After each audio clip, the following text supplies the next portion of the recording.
नमस्कार, जय हिंद साथियों, कैसे हैं आप सभी। और मैं रुद्रेश राघव।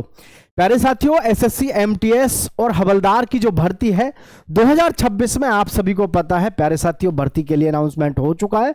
और आप सभी को मैं बताना चाहूंगा कि इसकी नई भर्ती जो है, इसके यानी कि ऑनलाइन फॉर्म कब से शुरू होने वाले हैं, एज लिमिट, क्वालिफिकेशन, हर चीज के बारे में डिटेल में मैं आप सभी को समझाने वाला हूं।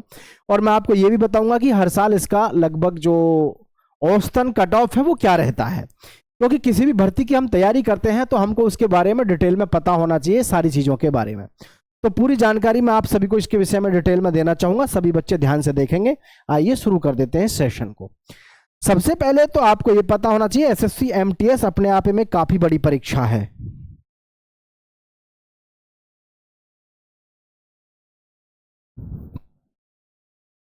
काफी बड़ी परीक्षा इसलिए है क्योंकि योग्यता मात्र 10वीं पास है। और भर्ती की बात करें तो एमटीएस और जी हवलदार बनने का डायरेक्ट मौका मिलता है, क्योंकि हवलदार बनने के लिए किसी भी पोस्ट पर अगर आप भर्ती होते हैं तो वहां जाने के बाद आपको कम से कम 10 साल तो लग ही जाते हैं हवलदार बनने तक, यानी कि हेड कांस्टेबल बनने तक। इसमें ये आपके पास में गोल्डन अपॉर्चुनिटी रहती है कि आपको कस्टम्स में और टैक्स में यानी कि आपको जो है मौका मिलता है जॉब करने का। इसमें सबसे बड़ा फायदा यह है कि मात्र 10वीं पास से आपको मौका मिलता है एक इतनी बड़ी पद पे जाने के लिए, जबकि फिजिकल भी बहुत कम है, बहुत ही नॉर्मल है। सारी चीजों को ध्यान से देखिएगा। एसएससी एमटीएस हवलदार और 2026 में जो भर्ती है हमारी, शैक्षणिक योग्यता आप मात्र 10वीं पास मात्र होने चाहिए। कितना? 10वीं पास आप मात्र होने चाहिए किसी भी मान्यता प्राप्त बोर्ड से। और आपकी जो आयु सीमा है वो 18 साल से 25 वर्ष और जी 18 से 27 वर्ष अलग अलग पदों के हिसाब से आपको आरक्षित रहती है। ठीक है, चलिए नेक्स्ट है। यहां पर सबसे जो मेन चीज है हवलदार के लिए कि आपको यहां पर फिजिकल से गुजरना पड़ता है। और फिजिकल आप देखोगे या इसके बारे में सुनोगे तो आपको लगेगा कि एसएससी ने तो मजाक ही किया है और इसमें तो फिजिकल ना हो तो ही ज्यादा बेहतर है। दरअसल में मैं आप सभी को बताना चाहूंगा, हवलदार में ये फिजिकल की जो फॉर्मेलिटी है ये सिर्फ इसलिए है कि आप जो है फिजिकली फिट चाहिए। बस इनको ये केवल ये देखना चाहते हैं कि आप जो हवलदार बनेंगे तो आप फिजिकली फिट हैं या नहीं हैं। जैसे कि यहां से देखें, आपको यहां से पता होना चाहिए आपकी जो जनरल ओबीसी एससी की जो हाइट है मेल कैंडिडेट्स की मात्र 157.5 सेंटीमीटर है, और हाइट फीमेल के लिए 152 सेंटीमीटर है। और जो सीना है वो केवल मेल कैंडिडेट्स के लिए 76 से आपका 81 होना चाहिए। एसटी के जो कैंडिडेट्स हैं उनकी जो हाइट है 154.5 है, लड़कियों के लिए 150 सेंटीमीटर है, और जी 75 सेंटीमीटर से 5 सेंटीमीटर का फुलाव आपका एसटी का होना चाहिए। ये ध्यान रखिएगा, आपके पास में यही ऐसी भर्ती बची है जिसमें कम हाइट पे आपको मौका मिलता है, क्योंकि रेलवे ग्रुप डी में भी आपकी 165 हाइट से 170 सेंटीमीटर हाइट कर दी गई है। इसलिए जो भी 10वीं पास युवा हैं और जिनका सपना है कि भाई सरकारी नौकरी मिल जाए और वर्दी की नौकरी मिल जाए, तो हवलदार की नौकरी बड़ी अच्छी है। क्योंकि ये जो आप इसमें से हवलदार बन के जाओगे बड़ी अच्छी अच्छी जगह आपको पोस्टिंग मिलेगी, मैं आगे आपको दिखाऊंगा अभी। ठीक है, जो गढ़वाली हैं, असम असमीज हैं, गोरखाज हैं और जो हिल एरिया के हैं, इन सब की 155 सेंटीमीटर हाइट होनी चाहिए, और लड़कियों के लिए 150 सेंटीमीटर है। सीने की बात करें तो 75 से 5 सेंटीमीटर का आपका फुलाव है। ठीक, जेंडर टास्क देख लो इनका जो रनिंग के लिए है। जेंडर मेल कैंडिडेट्स को 1600 मीटर की जो रेस है वो 15 मिनट में पार करनी है। मतलब सीधा सा है, आपके साथ में एक बहुत प्यारा सा मजाक किया गया है कि जी 1600 मीटर की दौड़ आपको 15 मिनट में करनी है। फीमेल कैंडिडेट्स देखें, 1 किलोमीटर की रनिंग आपको मात्र 20 मिनट में करनी है। 1 किलोमीटर आपको 20 मिनट, मतलब अगर आप देखें 1000 मीटर आपको 20 मिनट में चलना है, तो मतलब सीधी सी बात है, उठते बैठते रोते गिरते फिरते जैसे भी आप चाहें 20 मिनट में आप आराम से इसको पार कर सकते हैं। क्योंकि एक आदमी अगर नॉर्मल स्पीड से चलता है तो उसकी जो स्पीड है नॉर्मल चाल 15 मिनट में वो 1000 मीटर को आराम से पार कर लेता है बगैर दौड़े। ठीक है, बगैर दौड़े, गुड चांस है आपके पास में। और अगर हम यहां पर बात करें तो ये आपको पता होना चाहिए, केवल एक आपसे फिजिकल जो टास्क है ये केवल एक फॉर्मेलिटी है। फॉर्मेलिटी इसलिए है कि आप शरीर से बस इतने फिट होने चाहिए कि आपको थोड़ा बहुत चलना फिरना या फिर मतलब आप फिट होने चाहिए। एक्चुअल जो इनका मुख्य उद्देश्य है आपके फिटनेस से है, बस आप फिट होने चाहिए। बात समझ गए होंगे। ठीक है भाई, तो आगे की कंडीशन देखें। परीक्षा मोड जो है आपका कैसा रहेगा, परीक्षा का मोड रहेगा आपका कंप्यूटर बेस्ड टेस्ट, यानी कि ऑनलाइन एक ही सिंगल परीक्षा लगती है। कभी आप ये सोचो, परीक्षा की तिथि आपकी नवंबर 2026 में आपकी परीक्षा लगेगी, नवंबर 2026 में, ठीक है, नवंबर 2026 में आपकी परीक्षा लगेगी। पद जो होंगे इसमें एमटीएस के मल्टीटास्किंग स्टाफ के होंगे और हवलदार के होंगे, सीबीआईसी और सीबीएन। इसकी जो मुख्य वेबसाइट है ssc.government.in है, क्योंकि इसके जो एग्ज़ाम है हर साल आपका सितंबर, अक्टूबर, नवंबर इन्हीं महीने में आपका जो है यहाँ पर इसका एग्ज़ाम लगता है हर साल। ठीक है साथियों, तो एग्ज़ाम को लेकर के बहुत ज़्यादा तकलीफ में नहीं रहना है, ये आपका पूरा सिस्टम रहता है। चलिए अब मैं आपको आगे की प्रक्रिया इसके विषय में बता देता हूँ, ध्यान से थोड़ा सा देखेंगे सभी।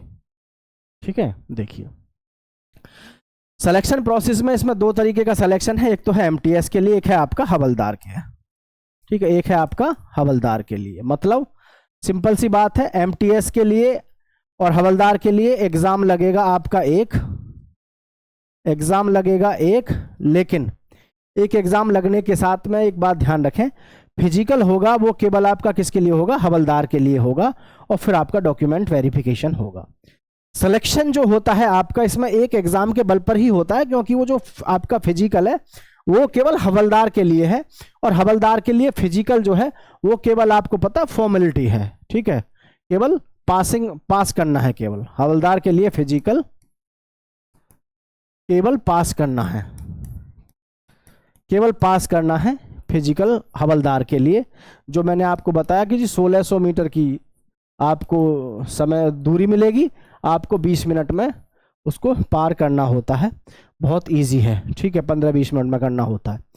सैलरी की बात करें तो सैलरी देख लो, आपको हो सकता है किसी को कम लगे किसी को ठीक लगे, लेकिन 10वीं क्लास के बाद सैलरी ठीक ही है।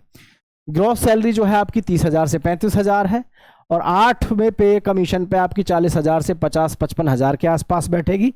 मतलब ग्रॉस सैलरी है ये। तो अगर हम इन हैंड बात करें तो इस पे जब भत्ते वगैरह लगेंगे तो यही सैलरी आपकी तकरीबन पहुंचेगी 65 से लेकर के 70,000 के आसपास, इतनी कम से कम पहुंच जाएगी जब आपके सारे अलाउंस वगैरह लगेंगे। ठीक है, सारे लगेंगे तो उस समय पे आपकी लगभग ये अप्रोक्स पहुंच ही जाएगी। मल्टीटास्किंग के जो है नॉन टेक्निकल स्टाफ है भाई, कभी आप ये समझो, क्योंकि टेक्निकल स्टाफ आपका 12वीं से लिया जाता है, नॉन टेक्निकल जितनी भी पोस्ट होती हैं वो सभी 10वीं के आधार पर ली जाती हैं। हवलदार जो होगा उसको जो पोस्टिंग मिलेगी central board of indirect taxes and customs और central bureau of narcotics CBN, इसमें आपको यहाँ पर मौका मिलेगा इन भर्तियों में, भर्ती मतलब इन जगहों पे जाने का। Central board of indirect taxes and customs में है, और central bureau of narcotics CBN, इनमें आपको जाने का मौका मिल जाता है हवलदार के द्वारा। जो कि एक सीजीएल वाला बंदा जो है पता नहीं उसको मौका मिलता तो है, बहुत कितनी मतलब मेहनत करनी पड़ती है आप सभी जानते हो, ये आपको डायरेक्ट मौका देती है। ठीक है, अब देख लो इसके आपके फॉर्म, ये क्या चल रहा है, ये चल रहा है जी हमारा अप्रैल। ठीक है, अप्रैल के बाद क्या है मई, और जी जून में आपके इसके ऑनलाइन फॉर्म भरे जाते हैं।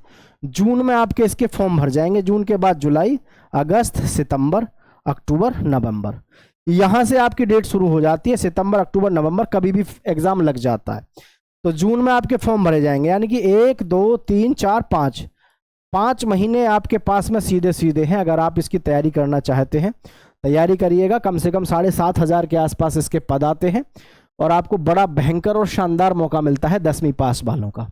आपके पास में सीधे 5 महीने हैं, और 5 महीने तो केवल किसके हैं, एग्जाम के हैं भाई।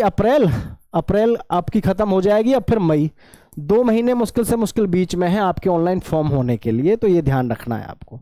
ठीक है, आप बहुत ज़्यादा समय आपको गंवाना नहीं है। ये जो आप देख रहे हैं ये होता है इसका एग्ज़ाम का पैटर्न, या एग्ज़ाम जैसे जैसे आपका लिया जाता है।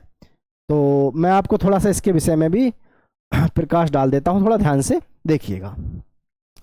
इसमें आपके 2 सेशन होते हैं, सेशन फर्स्ट होता है, एक सेशन 2 होता है।